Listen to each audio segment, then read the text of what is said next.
Hello दोस्तों, welcome to curious mind with Rakesh.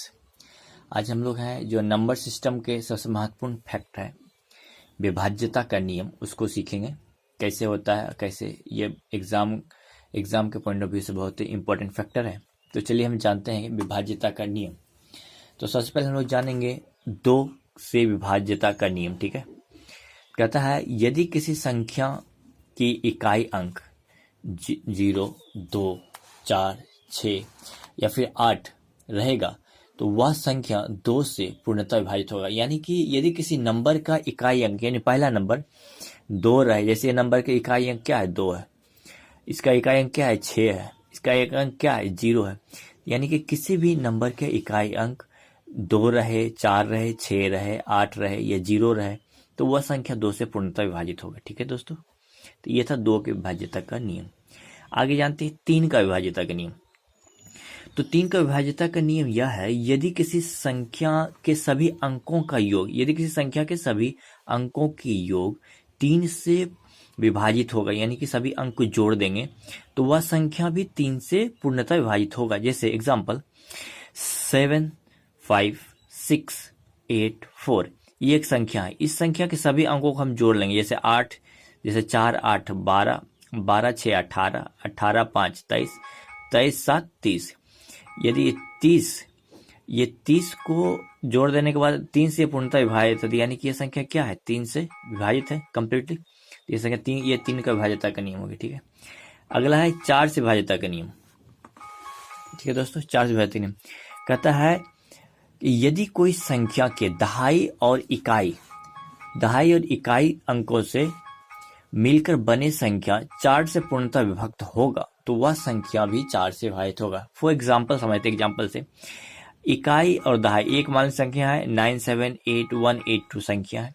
यदि इसकी दहाई और इकाई अंक दोनों मिलकर क्या बना 32 क्या 4 से डिवाइड है? हाँ, 32 4 डिवाइड। अगर ये दहाई इकाई मिलकर बना संख्या 4 से डिविजिबल है तो ये पूरा संख्या भी 4 से डिविजिबल है। फॉर एग्जाम्पल अब देखते हैं 4 से डिवाइड करके देखते हैं।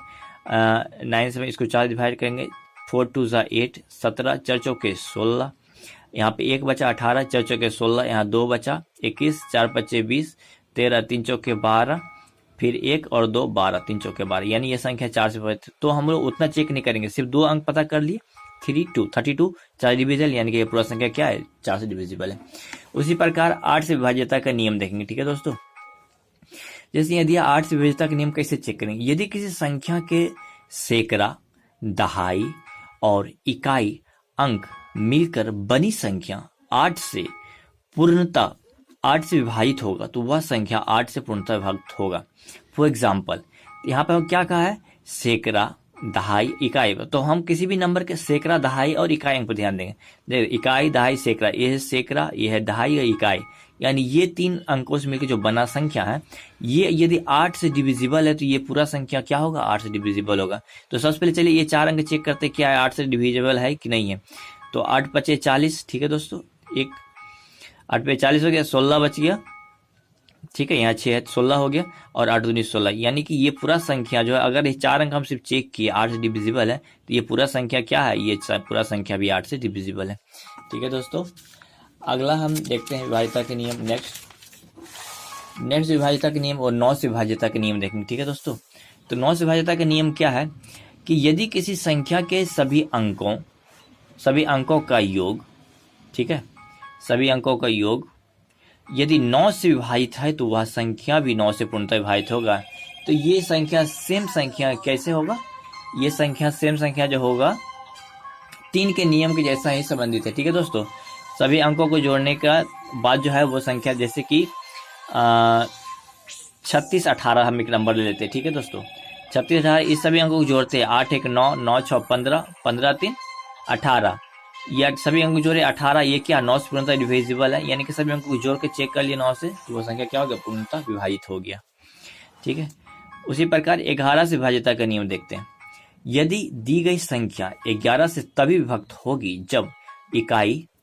जब इकाई से बाईं ओर चलने पर सम स्थानों के अंकों का योग तथा विषम स्थानों के अंकों का योग का अंतर शून्य होना चाहिए अथवा 11 से पूर्णतः विभक्त होना चाहिए, तभी वह संख्या 11 से डिविजिबल होगा।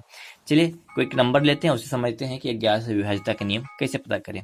जैसे 80, 16, 45, 91 ये एक नंबर है, तो बोलता है क्या, सम स्थानों के अंकों का योग माइनस विषम स्थानों के अंकों का योग करेंगे तो मेरे को या तो शून्य मिलना चाहिए अथवा फिर मेरे को 11 से पूर्णतः डिविजिबल होना चाहिए। ठीक है, तो सम स्थान देखते देखिए, सम स्थान क्यों बोलते, 2, 4, 6, 8, तो ये दूसरा, ये चौथा स्थान, ये छठा स्थान, ये 8वां स्थान, ये सभी सम स्थान है। सम स्थान का अंक लिखते हैं 9, 9 plus 4 plus 9 plus 4 plus 1 plus 2, 1, 2, 4, 6, 1 plus और 8 में 8 है।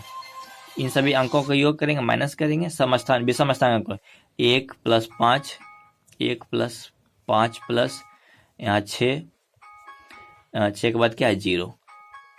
ठीक है, अब इसको जोड़ते हैं, 8 1 9, 9 दूनी 18, 18 4 22 माइनस यहाँ पर 6 5 11, 11 1 12। ठीक है, 6 6 6 12 12 हो गया। अब 22 में से 12 घटाने के बाद क्या, ये तो हो गया आपका 10। तो ये संख्या जो है ये 11 से डिविजिबल नहीं है। ठीक है, हमें पता चल गया, यदि ये 0 होता या फिर 11 से डिविजिबल होता तो वो संख्या क्या होता, 11 से डिविजिबल होता। उसी प्रकार 7 से विभाज्यता का नियम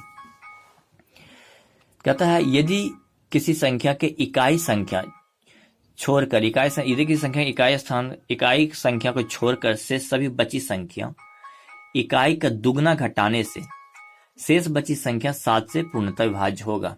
फॉर एग्जाम्पल, जैसे कि हम एक नंबर लेते हैं 882, तो हम लोग क्या कहा गया क्वेश्चन में, इकाई स्थान को छोड़कर शेष बची संख्या में से इकाई का दुगना, शेष इकाई छोड़ शेष संख्या क्या है 82 88 है, और इसका इकाई का दुगना क्या 4, 2 दूनी 4, इसको घटाएंगे कितना बचेगा 84। तो क्या ये संख्या 7 से डिविजिबल है, 12 बार में काट देता है, यानी कि ये संख्या 7 से डिविजिबल है।